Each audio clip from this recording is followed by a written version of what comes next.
بسم اللہ الرحمن الرحیم، حسبی اللہ و نعم الوکیل۔ میرے لیے اللہ ہی کافی اور وہ سب سے بڑا کارساز ہے۔ جی پیارے پاکستانی، امید ہے کہ آپ نہ صرف اس غیر محفوظ ملک میں محفوظ ہوں گے بلکہ سب سے بڑھ کر آپ کی عزتیں اور جان و مال بھی محفوظ ہوں گے۔ تو آج جو ہے سب سے جو اہم کچھ خبریں ہیں ان پہ ہم بات کریں گے، اور کچھ جو ہے ملک میں جو ڈیولپمنٹ ہو رہی ہیں، یعنی اس وقت آپ کو جو رمضان مبارک جو آ رہا ہے، یعنی رمضان کا ہم استقبال کریں گے، لیکن اس میں کیسے استقبال ہو رہا ہے کہ ہمیں جو پاک فوج ہے ہماری، اس کے جو جرنیل صاحب ہیں عاصم منیر صاحب، انہوں نے ہمیں قوم کو جو تحفے دیے ہیں ان میں ایک جناب آپ کو صدر کی صورت میں، یعنی مسٹر 10%، جو کہ ایک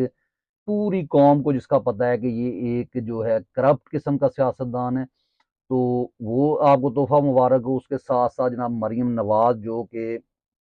کہہ لیں کہ منسٹر تھیو ہیں، جنہوں نے عوام کا مینڈیٹ جو ہے وہ چوری کیا ہے، اور اس کے بعد جو ہے وہ وزیر اعلیٰ بن گئی ہیں، اور یعنی وہ ایک کیا کہتے ہیں سائیکوپیتھ ان کو کہہ لیں، انتہائی جو ہے ایک کنٹروورشل قسم کی شخصیت ہیں جس کو ہمارے اوپر لاد دیا گیا ہے۔ اور اس کے بعد جو ہے تیسرا تحفہ جو ہے وہ پہلے بھی آپ اس کا مزہ یعنی چکھ چکے ہیں، جو کہ شہباز شریف صاحب کی صورت میں ہے۔ وہ ہمارے جناب یعنی وہ بھی ایک ذہنی مریض ہیں، اور وہ آپ کی یعنی اسٹیبلشمنٹ کو وہ پسند کیوں ہیں؟ کیونکہ آپ کی اسٹیبلشمنٹ ایک کرپٹ اسٹیبلشمنٹ ہے۔ آپ کی اسٹیبلشمنٹ وہ اسٹیبلشمنٹ ہے جس نے فاطمہ جناح کو نہیں چھوڑا، ان پر تشدد کر کے ان کو مارا، جنہوں نے حسین شہید سہر وردی کو مارا، جنہوں نے ہر اس شخص کو مارا جس کے اندر غیرت رتی برابر غیرت تھی۔ اور کیوں مارا؟ اس کی مین وجہ ان کا کمپلیکس تھا،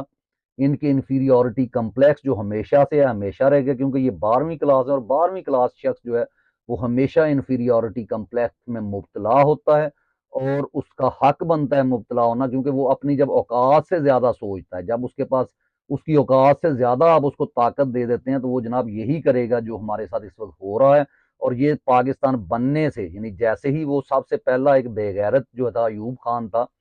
وہ اس شخص نے اس قوم سے جو ہے جمہوریت اس وقت چھین لی تھی، اور جس کی آگے تکمیل جو ہے وہ عاصم منیر کر رہا ہے۔ لیکن بات یہ ہے کہ جہاں پہ فرعون ہوتا ہے وہاں پہ موسیٰ بھی جنم لیتا ہے، اور موسیٰ آپ کے پاس کون ہے؟ وہ عمران خان کی صورت میں ہے، جو کہ پوری قوم جس کو جانتی ہے کہ یہ ایماندار شخص ہے، یہ لوگوں کے لیے سوچتا ہے، اس نے صحت کارڈ کا اجرا کیا، یہ 1 روپیہ بھی جو حرام کا نہیں کھائے گا، لیکن اس پر جناب آپ کو نہ صرف توشہ خانہ کیس ڈال دیا جاتا ہے، اس پر جو ہے اس کی کریکٹر اسیسینیشن کی جاتی ہے، اور اس پر جو عدت کا جو ہے کیس ڈالا جاتا ہے۔ اس میں مولوی اس میں شامل ہوتے ہیں، اس میں ہمارا مفتی شامل ہوتا ہے، اس میں ہمارا جو ہے منسٹرز شامل ہوتے ہیں، اس میں ہمارے سیاستدان یعنی تمام دلال جو ہیں، اس میں تمام جرنیل شامل ہوتے ہیں، کیونکہ آپ کو ان کی میں جو کمپلیکسٹی ہے وہ اس سے اندازہ لگا سکتے ہیں کہ یہ اپنے آپ کو سمجھتے ہیں کہ ان کو شاید انگلش بہت بولنی آتی ہے، یعنی ایک 12ویں پاس شخص انگلش بول لے گا، اور انگلش بھی کیوں، انگلش بولنا ایک زبان ہے، کوئی بھی شخص سیکھ سکتا ہے، لیکن اس پہ فخر کرنا اگر کوئی جانتا ہے تو وہ یہی آرمی آفیسرز ہیں، اور ان کی مجبوریاں ہیں۔ اگر ان میں سے کوئی ایسا بھی شخص ہے جو غیرت کے اوپر سودا نہیں کرنا چاہتا تو پھر جاب چھوڑ دے، لیکن جاب نہیں یہ چھوڑیں گے جناب، یہ لوگوں کو بتائیں گے کہ یہ ایک ایسا ملک ہے جناب۔ اسی طرح جب یہ سیٹ کے اوپر ہوں گے تو پھر یہ بتائیں گے یہ اللہ کا معجزہ ہے، یہ رمضان میں بنا تھا، یہ کوئی اللہ کا معجزہ نہیں ہے۔ رمضان میں بننے سے کوئی مراد نہیں، رمضان میں بڑے بڑے کام ہو جاتے ہیں، اس کا مطلب یہ نہیں ہے کہ رمضان میں کوئی شخص جو ہے وہ نیک کام ہی کرے گا۔ تو یہ ملک بنایا ایک اچھی سوچ کے ساتھ گیا تھا، لیکن جب سے یہ ان لوگوں فرعونوں کے ہاتھ چڑھا ہے تو اس میں کیا کیا گیا؟ اس میں وہی چیز کی گئی جو ہمیں پسند ہے۔ یہ ہمیں نہیں پسند جناب عمران خان، ہم کراس لگا دیں، وہ تم ہوتے کون ہو کراس لگانے والے؟ تمہاری جرت کیا ہے کراس لگانے کی؟ ہم تمہارے اوپر کراس لگاتے ہیں، اور مبارکباد میں دیتا ہوں آج جو قوم کھڑی ہوئی ہے،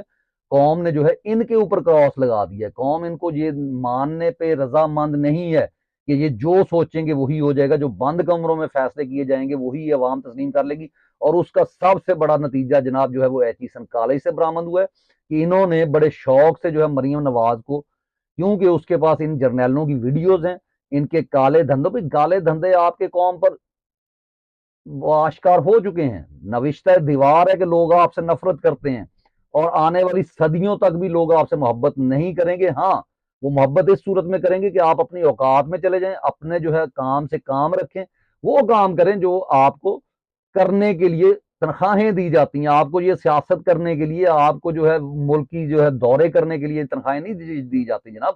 یہ اس وقت جو قوم کا ایک شخص ہے جس کو انہوں نے باہر جانے پہ مجبور کیا، وہ کہتا ہے یہ میرا جینا مرنا پاکستان میں، وہ جیل میں پڑا ہے، اور ان کا جینا مرنا امریکہ میں۔ آج تک کوئی ایک جرنیل آپ بتا دیں کہ جس نے اس ملک میں یہ سوچا ہو کہ میں نے رہنا ہے، اور جو رہتے بھی ہیں انہوں نے بھی کوئی اچھا کام کیا ہو. یعنی اگر آپ جنرل ضیاء کے بیٹوں کی بات کریں تو اس وقت اعجاز الحق صاحب جو بڑے طریقے سے بولتے ہیں، جیسے یعنی منافقوں کی یہ نشانی ہوتی ہے کہ منافق کو غصے کے وقت غصہ نہیں آتا، اور منافق، اور یہی ہماری آرمی کا ایک کرائیٹیریا ہے کہ آپ جناب ایسے شخص کو جو ہے وہ ادھر رکھیں آفیسر، یعنی ان کو بتایا گیا ہوتا ہے کہ اس کو غصہ نہ آئے. غصہ آنا ایک انسانی اور نیچرل تھنگ ہے. یہ ان کو ہوتا ہے جن کے اندر غیرت ہوتی ہے. جب آپ غیرت مارتے ہیں، اس طرح کے لوگ آپ سلیکٹ کرتے ہیں کہ جن کو غصہ نہ آئے، تو پھر ایسے ہی میجر جنرل جو ہے وہ فیض حمید جیسے پیدا ہوتے ہیں جو پرچی دے کے عمران خان کے پاس جاتے ہیں، اور عمران خان باقی جب وزیر اعظم کی طرح ان کی پرچی کو ایسے نہیں سمجھتا کہ ان کو بڑی جو وہ ٹائم دیا جائے، ان کی بات کی وہ سائڈ پہ رکھ دیتا، تو ان کے چہرے دیکھنے والے تھے. جب وہ کرپشن کی بات کرتا تو آپ باجوہ کو دیکھیں کیسے وہ ہلتا تھا. تو اس لیے بہرحال پہلا نتیجہ کہ ایچیسن کالج میں جو چاہ رہے تھے کہ پڑھے لکھے لوگ جن کی ایک ذہنی افزائش ہوتی ہے، وہاں پہ ایک چھوٹی اور گھٹیا سوچ والی چیف منسٹر کو لایا جائے. تو مبارکباد دیتا ہوں جناب قوم کو، بچوں کو، ان کے والدین کو، جنہوں نے مکمل طور پہ اس کے خلاف یعنی احتجاج کیا. وہاں نعرے لگ گئے نیازی کے بارے میں. اور وہ کیا چیز ہے کہ یہ قوم بتانا چاہتی ہے کہ جناب اگر آپ ایمانداری سے چلیں گے تو آپ کی بات مانی جائے گی. اب یہ وہ قوم نہیں ہے. یعنی وہ ایک مثال آپ کو دیتا ہوں، ہمارے بزرگ ہمیں بتایا کرتے تھے جناب کہ ایک وہاں وزیر تعلیم تھا، اس سے جب پوچھا گیا کہ آٹوگراف دیں تو وہ کہتا ہے آٹوگراف تو ختم ہو گئے، انشاءاللہ اگلی دفعہ دیں گے. یعنی ایک ہنسی مذاق میں لوگ اس کو لیتے تھے. شرمندگی والی بات ہے کہ آپ کا وزیر تعلیم ہو اور وہ پڑھا لکھا نہ ہو. لیکن ایسا ہی اس ملک میں ہوا ہے. آپ کا وزیر تعلیم، وزیر صحت، یعنی جو خود چیچک زدہ چہرے والا شخص ہوگا اس کو یہ وزیر صحت بنا دیں گے. جیسے ابھی ایک عمران خان کے اوپر یہ وزیر صحت صاحب کہہ رہے تھے کہ جناب ان کی جو ہے رپورٹ تو صحیح آئی ہے جو میڈیکلی، لیکن وہ نشے کے کچھ اثرات پائے جاتے. تو ایسا جھوٹ بولنا کیمرے کے آگے اب. اور یہاں پر